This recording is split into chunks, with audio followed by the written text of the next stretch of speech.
Get excited.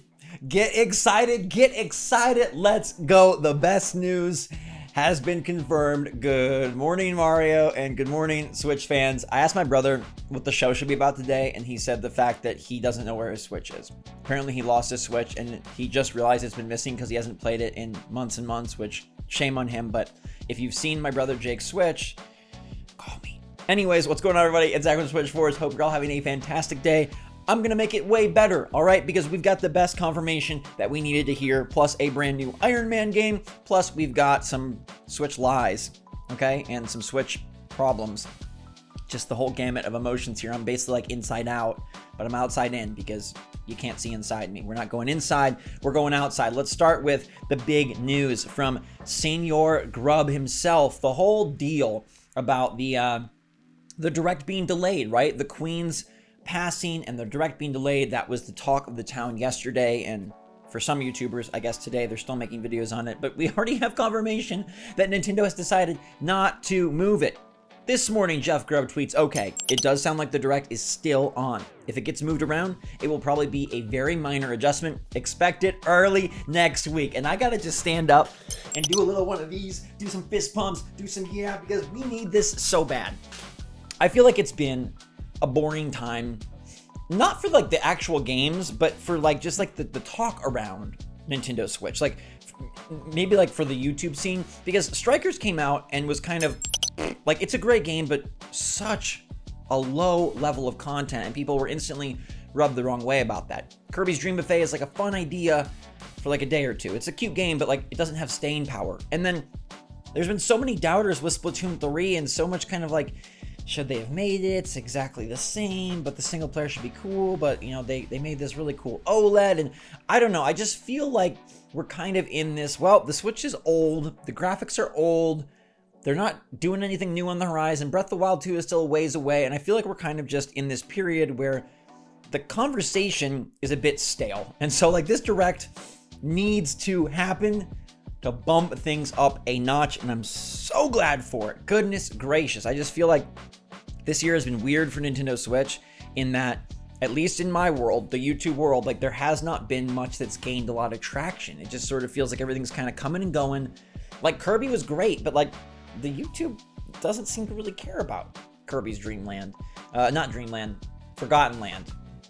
It's basically Forgotten. That's a great title. But I think the Direct is going to put things back on track, especially with Zelda. Especially with Zelda being the big focus. Now, if you're worried about what Grubb says about a minor adjustment, last night he was talking on a live stream about if the Queen's funeral is placed on the day that Nintendo was planning to drop the Direct, they could move it a day earlier or a day later. But it sounds like it's not going to be moved at all. It sounds like that funeral is going to take place beyond when the Direct is going to air. Nate Drake says Monday announcement. Grubb says early next week. We're going to get this announcement Monday and probably have this show on Tuesday or Thursday. And I'm so freaking pumped. I don't even know if that's a word. I was going to say jam-packed with pump, but that makes no sense. It makes me sound like I'm a soap canister. Anyhow, Direct is on. Things have been boring. I think they're going to get a lot better. And let me be clear. Splatoon 3 is really fun. I've been playing it already. It just, like, it's not making waves. And I feel like Pokemon is the wave maker, but I feel like people are still cautious about getting all in on Pokemon Scarlet and Violet. I'm all in on it. I think the game looks fantastic, but yeah, so let me know how you feel about that. I also wanted to touch on Nintendo's promise to not raise the price. Nintendo's promise to not raise the price. They said that they wouldn't do that. Remember, they promised like, hey, PlayStation raise the price. We ain't gonna do that. We're not about that. We're gonna eat the cost ourselves or shrink the box or do something. But they sort of kind of did. And I noticed this because of the Pokemon Scarlet and Violet OLED. Those things now cost more. The OLED Switch is not $350. The OLED Switch is now $360. And convenient that they're making multiple OLED special editions. Disrespect. So that when they sell the OLED this holiday season, they're selling it at a $10 uptick.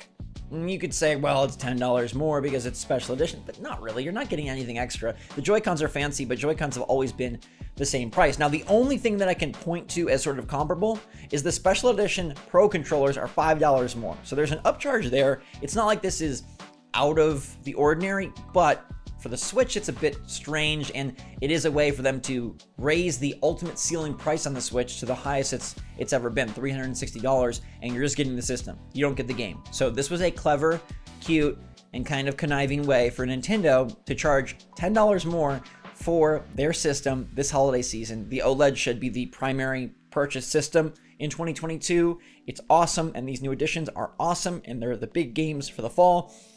So they got us. They got $10 more out of us, and that probably covers some of the issues with shipping and production and all of that jazz that they were worried about and said they would not pass along to the customer, but I guess they sort of did a little bit. A little bit.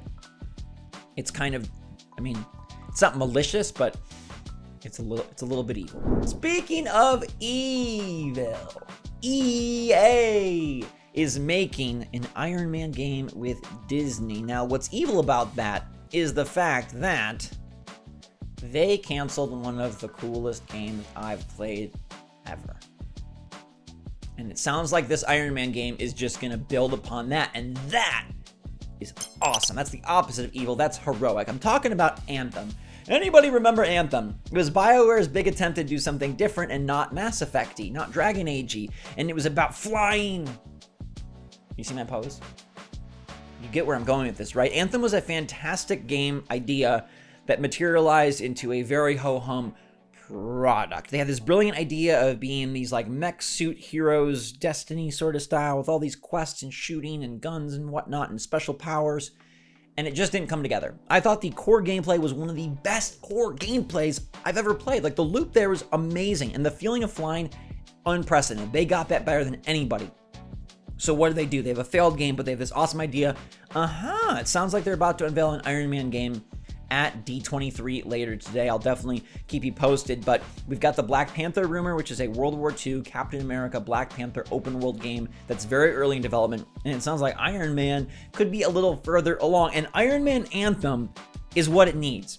It is the window dressing and the glue that game needs to hold together the awesome gameplay idea of flying through the sky with propulsion, and something that is better than the world they created in the watered down litany of quests that weren't all that cool and all kind of felt similar. That game is not great, but it could be great, and perhaps this is the way to make it great. And that makes me insanely excited for Iron Man's reveal, hopefully later today. D23 should have some fun stuff on Marvel Snap, the best game you're not playing. Maybe on Black Panther, Iron Man, maybe Spider-Man, maybe Wolverine, maybe something totally new. I know they've also got a card game with Disney characters, kind of like Magic the Gathering for Disney pups. It seems like that's what they're going for. That's pretty nifty. But it's this Iron Man game that's potentially building on the Anthem exoskeleton that I think is going to be fantastic. I'm telling you, sometimes you just see an idea and it's done so great, but it flops the execution, and that's this. And Iron Man and Marvel and Disney, they could execute on this, and I think that's going to be one of the most anticipated games. And personally, as cool as Spider-Man 2 looks, we had Spider-Man and Miles Morales, and we're getting Wolverine, and we're getting Gotham Knights, and to me, all of those games are going to be similar-ish. So an Iron Man game has a chance to do something very different, and I'm very excited for that. Crazy that every game is now Marvel. Will they come to Switch? I don't know, but the time this releases, it'll probably already be the Switch Pro. I mean, doggone it, it better be, because like I said, the Switch hardware is long in the tooth, like a bucktooth beaver. This weekend is a big one. All right, we are leading into Direct Week. We've got predictions. We've got more Disney Dreamlight Valley, which has shockingly great reception. That game has been climbing the charts of the internet consciousness, and everybody seems to be very high on it. Like, what could have been a quick cash-in from Gameloft and Disney ends up becoming a really awesome experience that riffs on Animal Crossing, but still has enough of its own organic sauce to feel Disney and feel deserving of a slot on your gameplay calendar. So I'm gonna dive deeper into that. I think all the Animal Crossing fans should absolutely check it out. And anybody who has an affinity for Disney, you should probably give it a look, because it's actually quite an intriguing, interesting way to make that game. Like, if you're gonna make a Disney game with Disney characters and Disney stuff, like, this might be the best way to do it.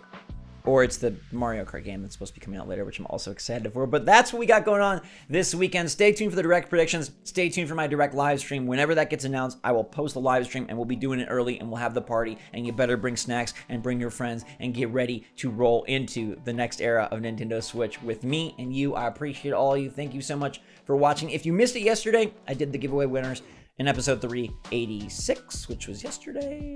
It was called The Direct is Delayed. Go look for that video. Anyways, love you all lots. Stay safe, stay healthy, stay happy, stay positive out there. And until next time, my wonderful people, thanks again. SwitchForce out.